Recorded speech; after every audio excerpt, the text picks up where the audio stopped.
أعوذ بالله من الشيطان الرجيم للرجال نصيب صاد মোটা হবে নাসিবুম লি মানে জন্য রিজাল মানে হলো পুরুষগণ পুরুষদের জন্য নাসিব মানে হলো অংশ টুকরো ভাগ পুরুষদের জন্য অংশ রয়েছে কাদের জন্য পুরুষদের জন্য মিম্মা তারাকাল ওয়ালিদানি মিন মানে থেকে মা মানে যা তারকা ফাআলার সিগা ঠিক আছে তারকা মানে সে ছেড়ে গিয়েছে আল ওয়ালিদানি হলো পিতামাতা পিতামাতা যা ছেড়ে গিয়েছে তাতে পুরুষের অংশ রয়েছে মানে ছেলে সন্তানের অংশ রয়েছে ওয়াল আকরাবুন ওয়াল আক কলকল হবে ওয়াল ওয়াল আকরাবুন আকরাবুন মানে হলো নিকটাত্মীয় আকরাবুন মানে হলো আত্মীয়রা যা রেখে গিয়েছে তার মধ্যে একটি অংশ আত্মীয়দের জন্য থাকে ঠিক আছে শুধু পিতামাতারই অংশ পায় না ভাইয়ের অংশ পায় ভাই আত্মীয় না বোনের অংশ পায় স্ত্রীর অংশ পায় সুতরাং পিতামাতার রেখে যাওয়া সম্পদে যেমন অংশ রয়েছে পুরুষের জন্য অনুরূপভাবে আত্মীয়রও যদি কেউ কোনো ছেড়ে যায় স্ত্রী সন্তান তারপরে ভাই ঠিক আছে চাচার অংশ পাবে কখনো কখনো তো মহান আল্লাহ বলছেন ওয়াল আকরাবুন পিতামাতার যেমন অংশ পাবে অনুরূপভাবে আত্মীয়দের অংশ পাবে এটা হলো পুরুষের অংশ কথা আল্লাহ বললেন ওয়ালিন নিসাই নাসিবুম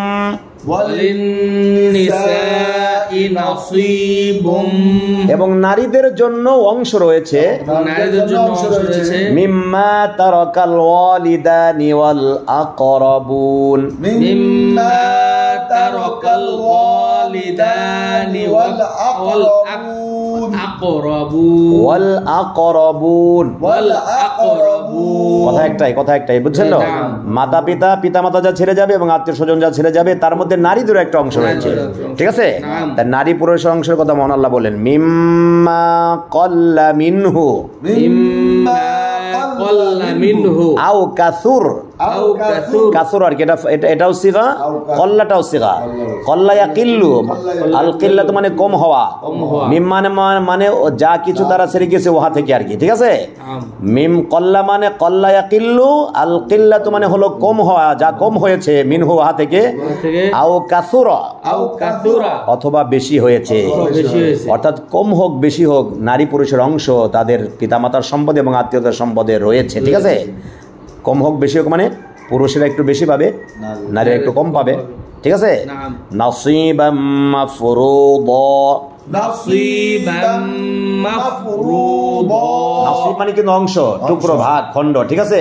মাফরুদ মানে হলো ফারদ ইয়াফরিদু ফারদ ইয়াফরিদু আল ফারদ মানে হলো ফরজ হওয়া আবশ্যক হওয়া ঠিক আছে মাফরুদন মানে হলো মাফউলান মাফউলের সিগার কেটা ঠিক আছে নাসিবান মানে হলো অংশ আর মাফরুদন মানে হলো নির্ধারিত তাহলে অংশ নির্ধারিত অংশ কি নির্ধারিত পুরুষেরটাও নির্ধারিত নারীটাও নির্ধারিত নির্ধারণ কে করেছেন আল্লাহ এই নির্ধারিত অংশ যদি কেউ মাতবরি করে তাহলে সে আল্লাহর উপরে খবরদারি করলো ঠিক আছে মহান আল্লাহ নাসিবা মাফরুদান বলে স্পষ্ট ঘোষণা করেছেন যে এখানে কোনো খবরদারি করা যাবে না কাউকে যেটা পুরো মেয়ে পাবে মেয়েকে দিতে হবে ছেলে পাবে ছেলেকে দিতে হবে ওয়াইদা হাদারাল কিসমাতা ওয়াইদা ওয়া মানে এবং ইদা মানে যখন হাদারা কোন সিগা ফাআলা ফাআলা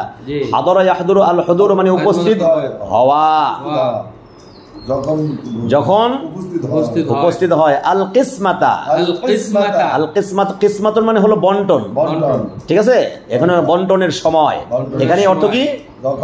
যখন বন্টনের সময় উপস্থিত হবে হয় বন্টনের সময় আর কি উপস্থিত হওয়ার দরকার নাই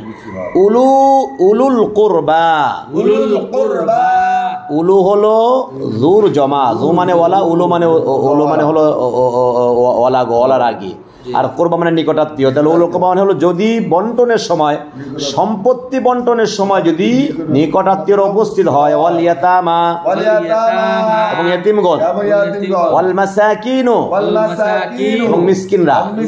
দেখবেন সম্পত্তি বন্টনের সময় লোকজন আসে যে কেমন করে বন্টন করছে দেখার জন্য আসে না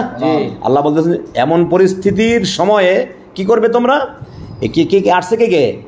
নিকটাত্মীয়রা আইছে, এই চাচতো ভাই, মামাতো ভাই, খালাতো ভাইরা আইছে, বউ দেখতেছে কেমনে বন্টন হইতেছে। হ্যাঁ, ইয়েতিমরা আসছে, মিসকিনরা আসছে, দেখার জন্য আসছে, কি সম্পত্তি বন্টন দেখার জন্য আসছে তারা। আল্লাহ বলেন ফারজুকুহুম মিনহু, ফারজুকুহুম মিনহু, উরজুকু মানে তাদেরকে দাও, তাদেরকে দাও, মিনহু মানে তা থেকে। এই যে সম্পত্তি যে বন্টন হচ্ছে, এর থেকে এই যে যারা দেখতে আসছে তাদেরকে, আত্মীয়দেরকে, এতিমদেরকে, মিসকিনদেরকে কিছু খেতে দাও, কিছু মিষ্টি মুষ্টি তাদেরকে খাওয়া, অথবা আরেকটু বেশি পারলে খাওয়া, ঠিক আছে, অত কিছু খাবার আয়োজন করো। ওয়াকুলু লাহুম কাওলাম মা'রুফা, ওয়াকুলু লাহুম কাওলাম মা'রুফা, এবং তাদের সঙ্গে ন্যায়সঙ্গত কথা বলো, এবং তাদের সাথে ন্যায়সঙ্গত কথা বলো। এরকম না যে বেটা আমরা আমাকে সম্পত্তি বন্টন করছি, তোরা এখানে আসছে, তোরা এখানে সর, এরকম না। আল্লাহ বলছেন এরকম যেন না হয়, কিছু খাওয়াও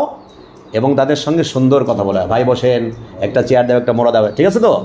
কোরআনে কারীম এগুলি তো ইবাদতের কথা না, কিন্তু এগুলো হলো সামাজিকতার কথা। কোরআনে কারীম এত সূক্ষ্ম সূক্ষ্ম বিষয় বর্ণনা করেছে একটি সুন্দর সমাজ বিনির্মাণের জন্য, ঠিক আছে না। আলহামদুলিল্লাহ, এই জন্য আল্লাহ বেশি বেশি শুকর আদায় করা উচিত। মানুষ যদি এই বিষয়গুলি জানতো তাহলে মানুষ সিজদায় পড়ে থাকতো আল্লাহ সুবহানাহু ওয়া তাআলার উদ্দেশ্যে।